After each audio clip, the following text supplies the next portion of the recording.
Pokud řešíš, že se ti úplně nedaří prodávat na sociálních sítích, pak pro tebe je určené tohleto video. Co mě vedlo k tomu, že se domnívám, že mít propracovaný systém prodeje je jedna z klíčových záležitostí a jedna z klíčových věcí, které musíš mít na online sítích a v online prostoru zpracovaný. Vypracovala jsem jeden takový konkrétní systém, který mi velmi dobře funguje a velice dobře funguje i mým klientům. A proč se domnívám, že tento systém je natolik funkční a proč tento systém potřebuješ znát také, to se dozvíš právě v tomhletom videu. Musím se přiznat, že i já jsem si svoji cestu hledala. V komunikaci naživo většinou problém nemívám, ale co se týče online světa, zjistila jsem při své dlouhodobé práci, svět sociálních sítí je naprosto odlišný a lidé se v něm chovají tak trochu iracionálně. Lidé se v něm chovají úplně jinak než v běžném světě. Takže i přesto, že ty jsi třeba skvělý obchodník v běžném pracovním světě, na online sítích se ti třeba tolika nedaří.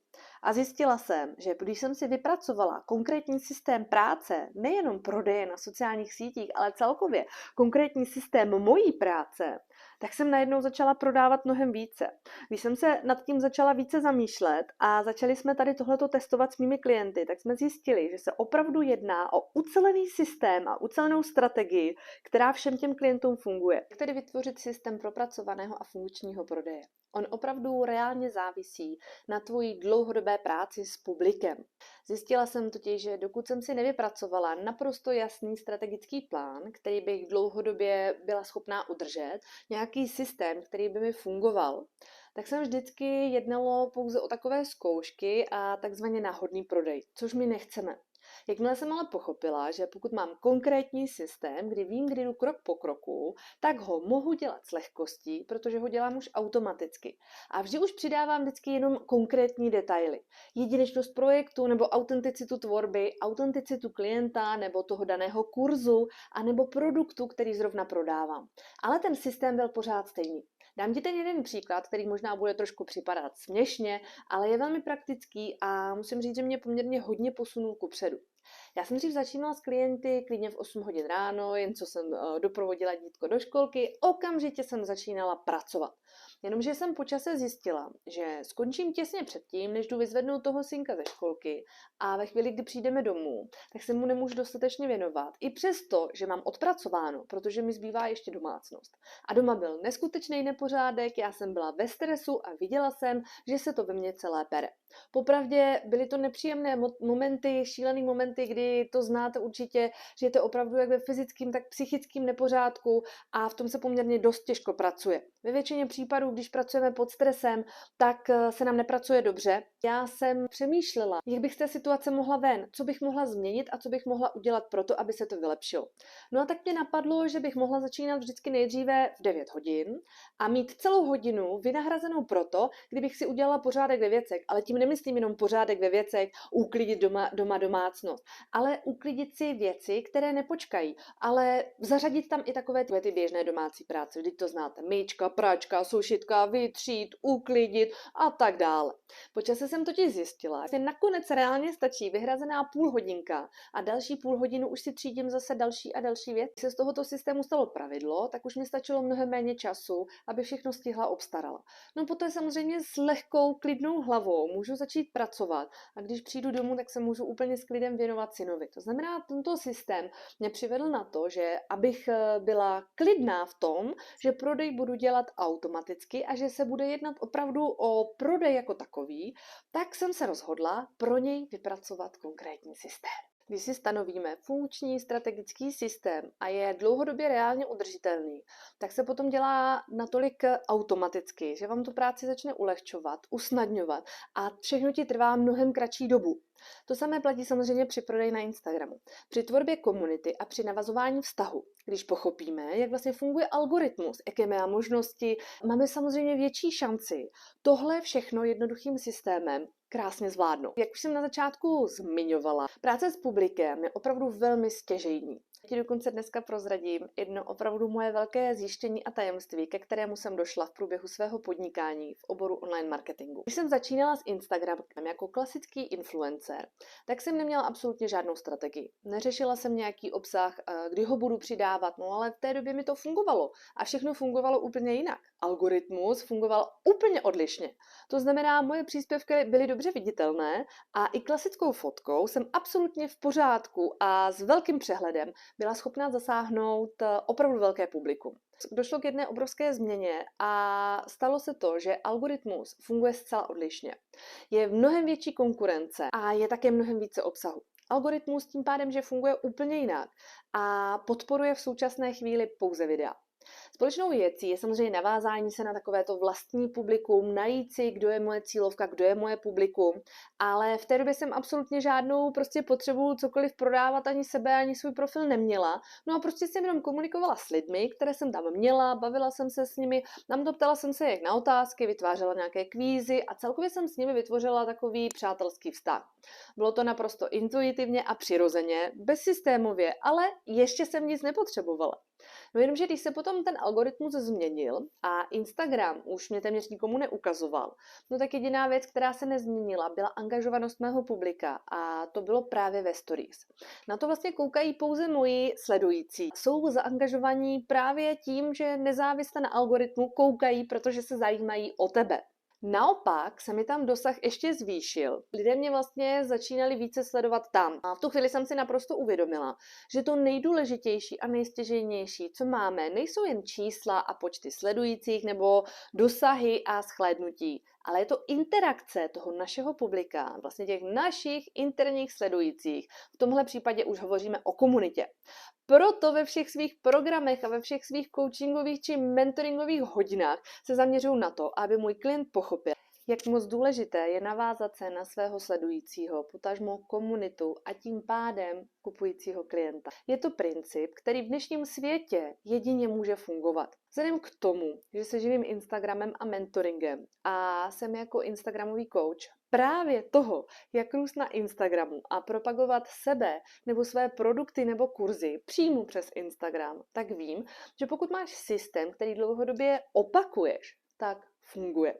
Na rovinu funguje nejenom mně, funguje mým klientům. A tady už se nebavíme jenom o všeobecných řádech a nějakých základech a typech, ale bavíme se úplně o konkrétním systému prodeje. Propracované strategii, která ti může pomoct pochopit, jak vlastně budovat tu komunitu. Co to reálně znamená prodávat. Že to není pokus a omyl. Protože velice často u svých klientů slýchám, že pořád něco nabízím, ale oni ani tak nenakupujou. Ale moje odpověď, když se podívám, jakým způsobem ta nabídka byla provedena, je, že ve většině případů pro zkoumání nabídek zjišťuju, že ty moji klienti vlastně tvoří nejednoznačně. Neprodávají, pouze popisují ty své kurzy, případně produkty a moje odpověď potom je nepříliš potěšující, ale říkám, neprodáváš. Pouze popisuješ své kurzy, případně své produkty. Prodej je úplně něco jiného. A protože samozřejmě vím, jak dlouho to trvalo mně, než jsem vůbec tenhle systém pochopila a nějak si ho uchopila a pojmenovala, tak ti chci pomoct si to co nejvíc ulehčit. Naučím tě strategii, jak můžeš začít okamžitě s tím, co už právě teď máš. Pokud máš alespoň 100 sledujících, tak mi věř, můžeš prodat už třeba za... Samozřejmě najdeš online spoustu online kurzů, které jsou na internetu a je jeden levnější než druhý. Ale každý se jenom trumfuje, co v kurzu získáš, na co se můžeš podívat kdykoliv a tak dále. Ale já jsem zjistila, že to nejdůležitější a nejcennější, co lidé na mojí spolupráci s nimi vždy dokážou ocenit, je právě ta jedinečnost. Ten přístup k jednotlivému účtu a k jejich nezaměnitelnosti. Říkejme tomu třeba esence jedinečnosti. A jelikož je vás opravdu hodně, kteří jste mne kontaktovali a potřebujete reálně tady ten individuální přístup a individuální spolupráci, ale také víte, že mentoring je pro kouče velmi náročný, jak psychicky, tak fyzicky, časově a samozřejmě je tomu adekvátně určena i ta částka finanční. Tak se často setkávám třeba s tím, že mi někteří začínající podnikatelé řeknou, to si ještě nemohu dovolit. No a já jsem pořád přemýšlela, jak to udělat, abych mohla pomoci co nejvíce z vás, aby to bylo finančně přijatelné, přesto vám to pomohlo, byla zachována hodnota a aby byla zachovaná ta zásada jedinečnosti, tu individuality ke každému účtu. No a tak vznikl speciální tréninkový program, je živě a je určen maximálně pro 4 až 8 klientů. Tenhle trénink bude probíhat online, to znamená, bude zapotřebí, aby si se prezenčně dostavila nebo dostavil na tenhle trénink a bude jedinečný i pro tvůj účet. Budeš mít obrovskou šanci dozvědět se spoustu dalších informací i o ostatních účastnících. Budete se navzájem totiž ještě podporovat. Takže každý z vás ode mě navíc získá konkrétní individuální doporučení pro ten jeho daný profil. S čím by měl začít právě teď a jak to udělat, aby opravdu do Vánoc měl vystaráno a svátky si mohl užít v klidu, bez toho, aniž by se stresoval, že je musí celé přeprodávat a zařizovat si na leden. Já tě naučím, jak správně je ten systém, který funguje v prodeji. Naučím tě systém, kterýž můžeš začít fungovat okamžitě. Hned poté, co ho pochopíš, s ním můžeš začít v praxi. Je to opravdu jenom na tobě, jestli si ten čas pro tenhle trénink vynahradíš.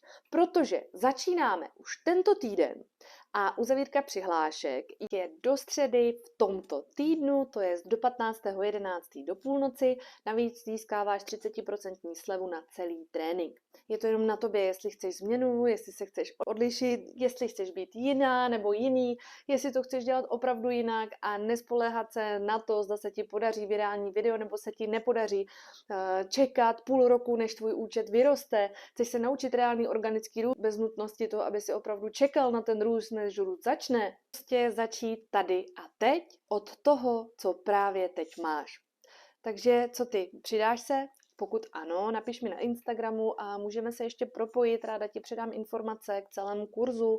Můžeš si dokonce zarezervovat i online konzultaci zdarma s tím, že ti velice ráda poskytnu individuální konzultaci, zda vůbec tento trénink pro tebe je vhodný a jestli by ti byl dostačující a můžeme probrat ještě to, jak bude přesně probíhat. Takže pokud tě zajímá, jak na strategii prodeje s tím, co už v tuhle chvíli máš, tak mě neváhej kontaktovat a já se s tebou spojím. No a samozřejmě mě nezapomeň pro více typů z online marketingu a sociálních sítí sledovat. Pokud tě zaujala myšlenka, že by si mohl zůstat autentický a jedinečný a nemusel se přizpůsobovat mase a všeobecným názorům a všem, ale mohl si zachovat svou jedinečnost a autenticitu a mluvit ke správným lidem na základě nastavení a obsahové strategie, nezapomeň mě sledovat, protože podobné typy zde řeším, anebo se mi ozvi a můžeme to probrat individuálně. Takže nezapomeň mě sledovat na TikToku, Instagramu i Facebooku jako Ili IG Coach a já se budu těšit, až se zase někdy potkáme. Takže pro dnešek ahoj!